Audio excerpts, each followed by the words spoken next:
Good morning. Praise the lord. ప్రియులారా, బాగున్నారా? ప్రభు అయిన యేసుక్రీస్తు నామంలో మీకు శుభములు కలుగును గాక. దేవుడు మీ మనోనేత్రాలు తెరిచి ఆయన యొక్క ప్రత్యక్షతలు మీరు చూసువారుగా మిమ్మల్ని దీవించును గాక. ఆమేన్. దేవుడి యొక్క ప్రత్యక్షత అనేది ఎప్పుడైతే ఉందో అప్పుడు వాళ్ళు గొప్పవారుగా మార్చబడతారు. ప్రియులారా, ధనవంతులుగా, ఆరోగ్యవంతులుగా, ప్రవచనాత్మకంగా మార్చబడతాయి వాళ్ళ జీవితాలు.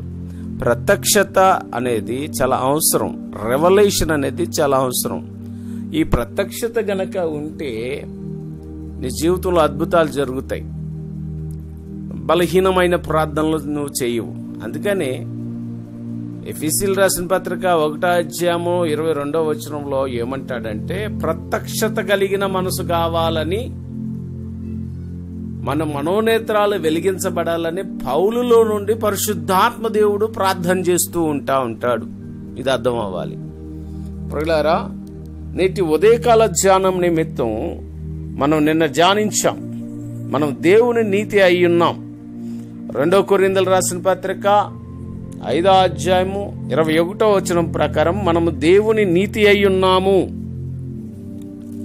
ఈరోజు దేవుడు నిన్ను నిందించలేడు, నిన్ను శంకించలేడు, నీ విషయంలో నువ్వు బలహీనుడు అని చెప్పలేడు, నీలో నీతి లేదని చెప్పలేడు. ఎందుకంటే ఆయనను పాపముగా చేశాడు. ఈరోజు యేసుక్రీస్తు పాపిగా మార్చబడ్డాడు. ఆ పాపిగా మార్చబడటంలో ఆయనలో త్యాగం ఉంది. నేనెందుకు మారతాను అంటే ఏం చెప్పలేం. ఆయన నీవు నీతిమంతుడు అవ్వాలని యేసుక్రీస్తు మనసారా అంగీకరించి నిన్ను నీతిమంతుడుగా మార్చాడు. ప్రియులారా, ఇదిగో రోమీయులకు రాసిన పత్రిక 8:29 తన కుమారుడు అనేక సహోదరులు జ్యేష్ఠుడగునట్లు ఎవరిని ముందుగా ఎరుగునో వారిని తన కుమారుని యొక్క స్వారూప్యం గలవారటకు వారిని పిలిచెను. ఎవరిని పిలిచెనో వారిని నీతిమంతులుగా తీర్చెను అనుంది. అనగా నీతిమంతులుగా నువ్వు తీర్చబడ్డావు, దేవుని నీతిగా మార్చబడ్డావు. ఆయన తిరిగి లేచినప్పుడు కూడా నువ్వు నీతిమంతుడివి. ప్రియులారా, ఆదికాండం 18:26 ఇలాగుంటది. ఆ పట్టణములో 10 మంది ఉన్నప్పుడు ఆ పట్టణమును నేను కాల్చివేయను అని దేవుడైన యెహోవా దేవుడు సొదొమ గుమారాల గురించి చెప్పటం మనం విన్నాం. ప్రియులారా, 5 వరకున్న ఆ పట్టణాన్ని కాపాడతానన్నాడు. ప్రియులారా, అబ్రహాము ఏ మాట అడిగితే 10 మంది ఉంటే లేకపోతే ఒక్కరు తక్కువ అయితే మరి కాల్చేస్తావా అని అన్నప్పుడు అబ్రహాము యొక్క మాట విని నీతిమంతులు గనక పట్టణంలో ఉంటే కాపాడుతాను అన్నప్పుడు ఈరోజు మనం ఉన్న పట్టణాన్ని దేవుడు కాపాడుతాడు కూడా. ఎందుకంటే నువ్వు నీతిమంతుడివి, నువ్వు దేవుని నీతి. తమ క్రియల చేత, ధర్మశాస్త్ర సంబంధమైన క్రియల చేత నీతిగా మార్చబడి నీతిగా ఎంచబడిన వారి విషయంలోనే అంత అద్భుతాలు జరుగుతుంటే దేవుడి నీతిగా మనం మార్చబడితే ఎంత అద్భుతాలు జరుగుతాయో. ప్రియులారా, ఇంకొక విషయం చెప్తున్నాను. అబ్రహాము టైములో కానీ, నోవహు టైములో కానీ, లోతు టైంలో కానీ ధర్మశాస్త్రం లేదండి. ధర్మశాస్త్రం మోషే దగ్గర నుంచి స్టార్ట్ అయింది. ఇంకోటి గమనించండి ప్రియులారా, ఈరోజు తమ యొక్క వ్యక్తిత్వం, ధర్మశాస్త్రం ఏంటో తెలియదు, నిబంధన అంటే తెలియదు. వాళ్ళు తమ యొక్క వ్యక్తిత్వాన్ని దేవుడి కొరకు నీతిగా జీవించాలని ఆశ కలిగి ఉన్నవారు ద్వారానే అద్భుతాలు జరిగితే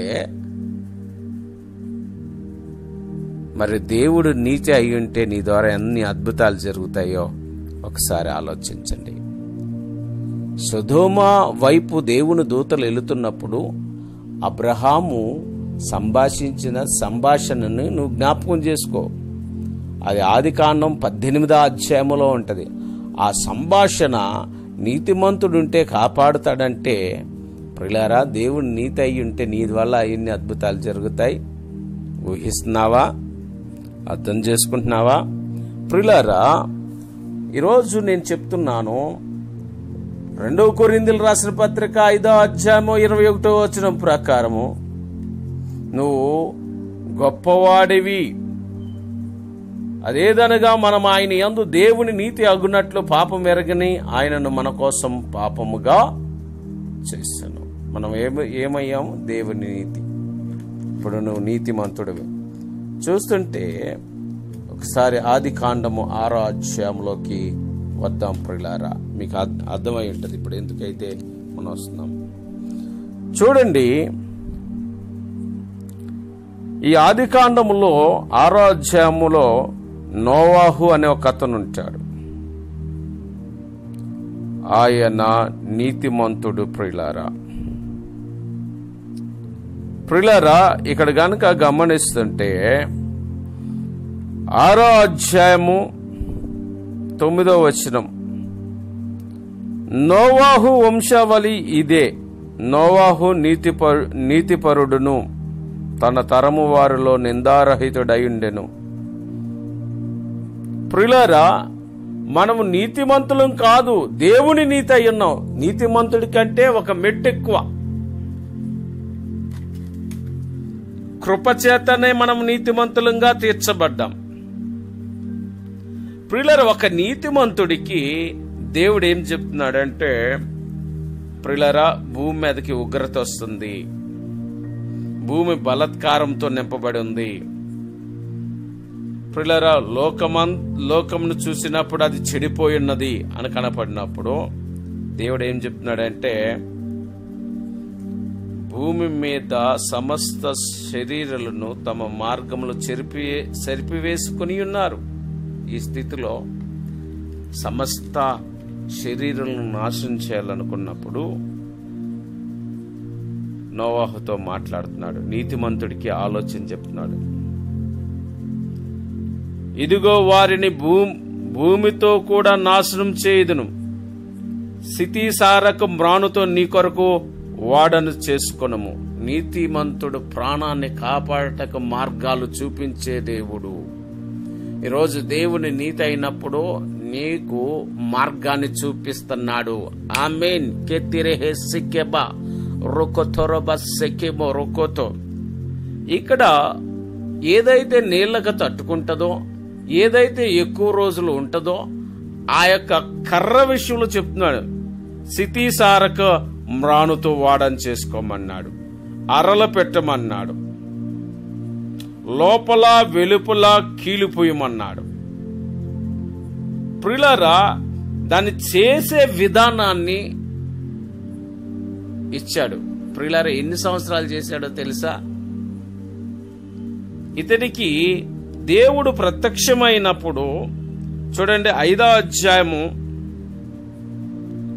32వ వచనం, నోవాహు 500 ఏళ్లు గలవాడై షేమును హామును యాపేతును కనెను. 500 సంవత్సరాల వయసు అప్పుడు ఉన్నాడు ఇక్కడ చివరి వయసు. మరి నోవాహు జలప్రళయం ఎప్పుడు స్టార్ట్ అయింది? నోవాహు దినాల్లో జలప్రళయం ఎప్పుడు స్టార్ట్ అయిందంటే ఇక్కడ చదువుతున్నాను చూడండి. నోవాహు వయసు 600 సంవత్సరములు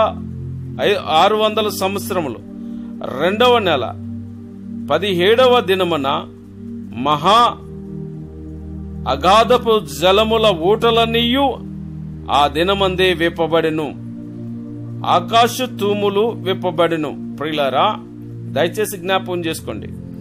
ఇక్కడ ఈ యొక్క 5వ అధ్యాయము 32వ వచనం, ఇక్కడ 7వ అధ్యాయము 11వ వచనాన్ని చూస్తుంటే గ్యాప్ ఎంత అంటే 100 సంవత్సరాలు. ప్రియులారా, ఈ 100 సంవత్సరాల్లో కలపను సమకూర్చుకున్నాడు. ఫస్ట్ దేవుడు ప్లాన్ ఇచ్చాడు, ఏదైతే స్థితిసారక మ్రానని చెప్పాడు దానికి ప్లాన్ ఇచ్చాడు. 100 సంవత్సరాలు నోవాహు సువార్త చెప్పేవాడిగా ఉన్నాడు. ఎందుకు గడుతున్నావయ్యా అంటే, ఇది ఈ యొక్క భూమి నాశనం అయిపోతుంది, భూమి నశించిపోతుంది, మనుషులు చనిపోతున్నారు కాబట్టి దేవుడు నాకు చెప్పాడు కాబట్టి నేను ఓడను సిద్ధపరుస్తున్నాను. 100 సంవత్సరాలు పట్టిందండి వాడని సిద్ధపరుస్తాకి. నీతిమంతులు సిద్ధపరుస్తాడు. నీతిమంతుల కొరకు దేవుడు సిద్ధపరుస్తాడు. నీతిమంతుల కొరకు ప్లాన్ ఇస్తాడు. నీతిమంతులని తన సంకల్పంలో, ప్లాన్లో దాస్తాడు. ప్రియులారా, జ్ఞాపకం చేసుకోనండి. అరలు పెట్టమన్నాడు. అరలను మాత్రం, డోర్స్ మాత్రం ఇతనే లేదండి, దేవుడే మూసివేశాడు. వాటిని చితి సారకం రాణుతో చేయమన్నాడు. ప్రియులారా, ఏదైతే నీతిమంతుడు అయి ఉన్నావో, దేవుని నీతి అయి ఉన్నావో, నీకు బెస్ట్ ప్లాన్స్ దేవుడు ఇవ్వబోతున్నాడు. టాప్ బెస్ట్, శాశ్వతంగా ఉండే వాటిని నీకు ఇవ్వబోతున్నాడు. ఆ నీతిమంతుడిని హీరోగా చేశాడు. జల ప్రళయాన్ని తప్పించుకునే ఒక సూపర్ పవర్ఫుల్ పర్సన్ రేట్ చేశాడు దేవుడు. అలాగే ఈ దేవుడు నీతి అయిన నిన్ను ఒక పవర్ఫుల్ పర్సన్ గా రేట్ చేయబోతున్నాడు. ఈ ఇయర్, ఈ సంవత్సరం, ఇదే దినాన్న, ఈ ఉదయకాల సమయంలో నిన్ను గొప్ప సూపర్ న్యాచురల్ పర్సన్ గా రేట్ చేయబోతున్నాడు దేవుడు. హల్లెలూయా. ప్రియులారా, జ్ఞాపకం చేసుకోనండి. చూడండి, అతను బట్టి, ఆ నీతిమంతుడు బట్టి ప్రాణులు బ్రతికినాయి, ప్రాణులు పోషించబడినాయి, ప్రాణులకి దాహార్తి తీర్చబడింది, ప్రాణులు సంరక్షగా ఉన్నాయి. ప్రియులారా, జ్ఞాపకం చేసుకోనండి. పరిశుద్ధాత్మ దేవుడు అసాధారణంగా నిన్ను దీవిస్తాడు. పరిశుద్ధాత్మ దేవుడు నిన్ను నీతిమంతుడిగా, దేవుడు నీతిగా చేశాడు. ఈరోజు నీ జీవితంలో అద్భుతాలు జరగబోతున్నాయి. దేవుడి కొద్ది మాటలు దీవించును గాక.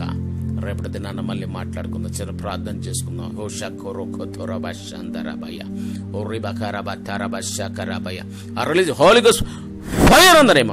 నీతిమంతుడికి గొప్ప ప్లాన్ ఉంటుంది. నీతిమంతుడికి చేతి నిండా పని ఉంటుంది. నీతిమంతుడి దగ్గరికి ప్రతి జీవి వస్తుంది. నీతిమంతుడు ద్వారా అనేక మంది పోషించబడతారు.